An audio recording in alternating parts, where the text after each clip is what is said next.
বন্যাক্রান্তদের জন্য বরাদ্দ ত্রাণ সামগ্রী গ্রহণ করে স্কুলে রেখে বাড়ি ফেরার পথে ভয়ঙ্কর দুর্ঘটনার শিকার হলেন কাঠিগড়ার এক শিক্ষক।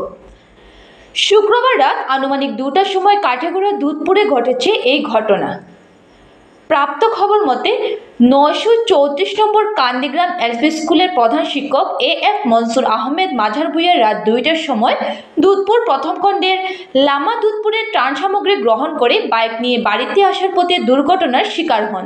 নিয়ন্ত্রণ হারিয়ে বাইক নিয়ে পড়ে গেলে গুরুতরভাবে আহত হন তিনি। আহত অবস্থায় কোনো মতে দুর্ঘটনার কথা ফোন করে বাড়িতে জানালে বাড়ির লোকজন ঘটনাস্থলে ছুটে গিয়ে তাকে উদ্ধার করে অ্যাম্বুলেন্স ডেকে শিলচর মেডিকেল কলেজ হাসপাতালে নিয়ে যান।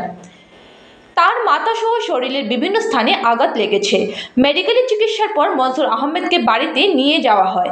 প্রসঙ্গত, গত কদিন থেকে বন্যার কবলে রয়েছে কাঠিগড়ার বিভিন্ন গ্রাম, ফলে বানবাসীদের মধ্যে ত্রাণ সামগ্রী বন্টন শুরু করেছে প্রশাসন। আর এই কাজে বিভিন্ন বিভাগের পাশাপাশি একাংশ শিক্ষককেও দায়িত্ব দেওয়া হয়েছে।